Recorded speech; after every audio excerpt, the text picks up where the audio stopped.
A'udhu billahi minash shaitanir rajim wa bismillahir rahmanir rahim.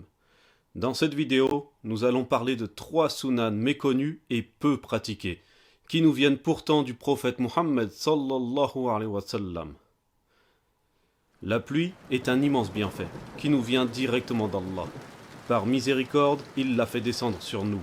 Sans cela, nous ne pourrions pas vivre sur terre. Allah dit dans Sourate les abeilles, versets 10 et 11. C'est lui qui du ciel a fait descendre de l'eau qui vous sert de boisson, et grâce à laquelle poussent les plantes dont vous nourrissez vos troupeaux. D'elle, il fait pousser pour vous les cultures, les oliviers, les palmiers, les vignes et aussi toutes sortes de fruits. Voilà bien là une preuve pour des gens qui réfléchissent. Sunna numéro 1. Se découvrir pour laisser la pluie nous toucher le corps. Anas radiyallahu anhu rapporte: un jour, nous étions avec le messager d'Allah sallallahu alayhi wa sallam et il se mit à pleuvoir. Alors le messager d'Allah sallallahu alayhi wa sallam a retroussé ses vêtements pour que la pluie lui mouille la peau. Nous lui avons alors demandé pourquoi elle faisait cela. Et il répondit: parce qu'elle est neuve et vient d'arriver de mon Seigneur Tout-Puissant. Ibn Rajab nous rapporte que quand la pluie tombait, Ali ibn Abi Talib radiyallahu anhu essuyait avec ses mains l'eau qui tombait sur le haut de sa tête pour étaler cette eau sur l'ensemble de sa tête, sur son visage et sur son corps. Et quand on lui demandait pourquoi il faisait cela, il répondait: c'est une bénédiction qui tombe du ciel et que rien n'a encore touché, ni aucune main, ni aucun pâturage. Quant à Ibn Abbas radiyallahu anhu, lorsque tombait la pluie, il sortait à l'extérieur pour en profiter, pour être touché de quelques gouttes. Cela ne veut pas dire que la sunna est de se mettre sous la pluie jusqu'à être trempé des pieds à la tête. La sunna est de se laisser toucher par un peu de pluie. Si on est un homme, alors de se découvrir la tête et de retrousser ses manches, ou encore de découvrir d'autres parties de son corps qui ne font pas partie de la aura. Et si on est une femme, alors de laisser sa peau se faire atteindre par un peu de pluie, que ce soit le visage ou les mains, ou d'autres parties du corps si on est seul ou entre femmes. Cheikh al-Rajahi a commenté sur ce hadith en disant: l'eau de la pluie est pure et bénie, notamment parce qu'elle n'a pas encore touché de terre sur laquelle on a désobéi à Allah. Et Cheikh al-Fawzan a commenté ce même hadith en disant: l'eau de la pluie est bénie et pure. Pour cette raison, il est recommandé aux musulmans de sortir, par exemple au début de la pluie, et de mouiller une partie de son corps, tête, main ou pied, puis de prononcer l'invocation que le messager d'Allah sallallahu alayhi wa sallam prononçait lorsqu'il pleuvait. Ce qui nous amène ainsi à la sunna numéro 2, invoquer Allah. Voici alors 4 choses à retenir. Tout d'abord, l'invocation pendant la tombée de la pluie. Notre mère Aïcha radiyallahu anha rapporte que lorsque le messager d'Allah sallallahu alayhi wa sallam voyait la pluie tomber, il invoquait Allah en disant: ô Seigneur, que ce soit une pluie utile. Allahumma sayyiban nafi'an. Voici donc l'invocation à dire quand il pleut. La deuxième chose, l'invocation après la tombée de la pluie, c'est-à-dire une fois que la pluie a cessé. Elle nous vient du hadith Qudsi suivant. Zayd ibn Kharid radiyallahu anhu rapporte qu'ils étaient à Al-Hudaybiyah et que le messager d'Allah sallallahu alayhi wa sallam a dirigé pour eux la prière du Fajr, juste après la tombée de la pluie. Puis en partant, il se tourna face aux gens et leur dit: est-ce que vous savez ce qu'a dit votre Seigneur? Ils répondirent: Allah et son messager sont plus savants. Alors il dit: mes serviteurs sont partagés entre ceux qui croient en moi et ceux qui mécroient en moi. Ceux qui croient disent: nous avons reçu la pluie grâce à la bonté d'Allah et sa miséricorde. Donc ceux qui disent cela sont ceux qui croient en moi et mécroient à l'étoile. Et ceux qui disent: nous avons reçu la pluie grâce à telle ou telle chose sont ceux qui mécroient en moi et croient à l'étoile. Ce hadith fait référence à une croyance de la Jahiliya. Les païens attribuaient la descente de la pluie à une étoile en particulier, en disant que c'était cette étoile qui leur faisait descendre la pluie. Donc le croyant, qui croit en Allah et qui ne croit pas aux astres, dit, après que la pluie soit tombée: nous avons reçu la pluie grâce à la bonté d'Allah et sa miséricorde. Mutirna bifadlillahi wa rahmatih.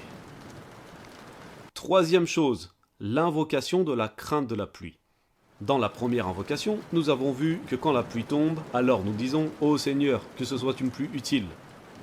Cependant, il se peut que cette pluie nous cause du tort, inondations, dégâts et autres nuisances. Et dans ce cas, nous avons une autre invocation lorsque nous avons peur des nuisances de la pluie. Anas ibn Malik radiyallahu anhu rapporte que le messager d'Allah sallallahu alayhi wa sallam était sur le minbar, en train de faire son sermon du vendredi. C'est alors qu'un homme entra dans la mosquée par une porte qui donne directement à côté du minbar et s'adressa au messager d'Allah sallallahu alayhi wa sallam en lui disant « Ô messager d'Allah, les biens ont péri et les routes sont coupées. » Il disait cela à cause des dégâts causés par la sécheresse. Invoque Allah pour qu'il nous fasse descendre la pluie. Alors le messager d'Allah sallallahu alayhi wa sallam leva les mains au ciel jusqu'à ce que l'on voie ses aisselles. Et il invoqua Allah en disant « Ô Allah, accorde-nous la pluie. Ô Allah, accorde-nous la pluie. Ô Allah, accorde-nous la pluie. » Anas radiyallahu anhu poursuit son hadith en disant « Par Allah, nous ne voyions aucun nuage dans le ciel à ce moment-là. Puis un énorme nuage apparut de derrière la montagne. Une fois au milieu du ciel, il se répandit. Puis il se mit à pleuvoir abondamment. Nous sortîmes de la mosquée sous la pluie, et elle fut si abondante, de jour comme de nuit, que nous n'avons plus vu le soleil durant 6 jours. Puis, au vendredi d'après, pendant le sermon du messager d'Allah, sallallahu alayhi wa sallam, un homme entra dans la mosquée de la même façon et par la même porte, et dit au messager d'Allah, sallallahu alayhi wa sallam, « Ô messager d'Allah, les biens ont péri et les routes sont coupées. » Il disait cela à cause des inondations. Demanda à Allah qu'il stoppe la pluie. Alors le messager d'Allah, sallallahu alayhi wa sallam, leva ses mains bien haut au ciel, jusqu'à ce que l'on voie ses aisselles, et dit, « Ô Seigneur, fais tomber la pluie aux alentours et pas sur nous. Ô Seigneur, dirige-la vers les pâturages, collines, les montagnes, les creux des rivières, les vallées et les plantations. Allahumma hawalayna wa la alayna. Allahumma ala al-akami wal-jibal, wal-ajami wal-dhirab, wal-awdiyati wa manabiti al-shajar. » Voici l'invocation lorsque la pluie tombe et qu'elle nous cause du tort. Anas radiyallahu anhu termine ce hadith en disant qu'ils sortirent de la mosquée et marchèrent sous le soleil. Et enfin, quatrième chose, faire des invocations quand il pleut, car c'est un moment propice durant lequel les invocations sont acceptées par Allah. Sahl ibn Sa'ad radiyallahu anhu rapporte que le messager d'Allah sallallahu alayhi wa sallam leur a dit que les invocations étaient acceptées par Allah au moment de l'appel à la prière. C'est d'ailleurs pour cela que nous faisons des invocations entre le azan et l'iqama. Au moment de la bataille, lorsque les deux armées se rencontrent, et au moment de la pluie. Ce hadith nous montre donc qu'il est bon de faire des invocations lorsqu'il pleut, car c'est un moment où Allah est plus prompt à accueillir nos invocations et à nous les accorder. Et pour finir ce rappel, la troisième sunna lorsqu'il pleut, prier à la maison.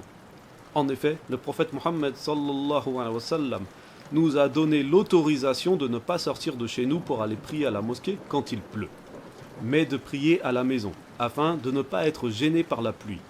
Ici, on parle plutôt d'une autorisation, plutôt que d'une chose à faire. Quant à la sunna du muazzin, celui qui fait l'appel à la prière, l'azan, est de rajouter « priez dans vos demeures ». Dans un hadith de Nafi', il raconte que Ibn Omar radiyallahu anhu faisait l'azan une nuit de grand froid. Et à la fin de son appel, il rajoutait « Priez dans vos demeures ».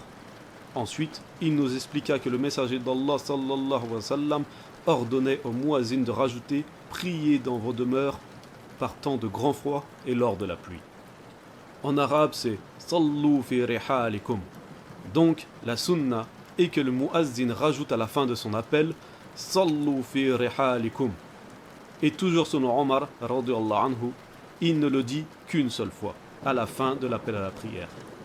Mais il y a plusieurs hadiths et donc plusieurs variantes possibles, et toutes sont acceptables par la grâce d'Allah Azza wa Jal. Par exemple, il y a un hadith dans lequel le muazzin, après avoir dit Hayya ala al-falah, rajoute Sallu fi rihalikum. Puis il continue son appel. Mais il est aussi possible de dire Sallu fi buyutikum, qui veut dire priez dans vos maisons, ce qui veut donc dire la même chose.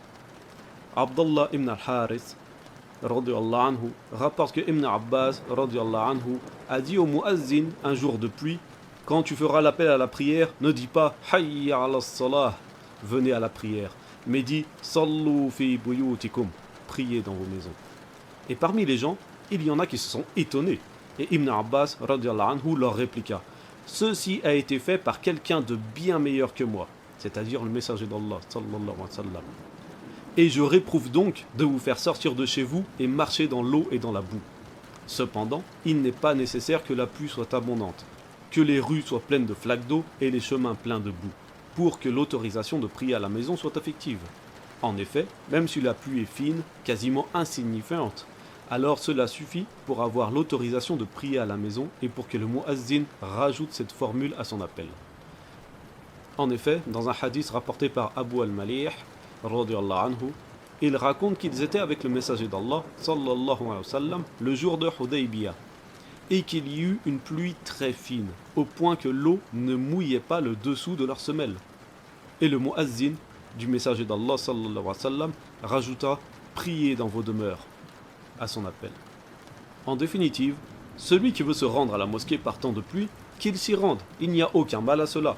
Et celui qui veut prier chez lui, car la pluie le dérange, alors qu'il prie chez lui, il n'y a aucun mal à cela. Voici pour ces 3 sunan par temps de pluie. Et si vous en connaissez d'autres, libre à vous de les partager en commentaire. Subhanaka Allahumma wa bihamdik, ashhadu an la ilaha illa anta, astaghfiruka wa atubu ilayk. لا إله إلا الله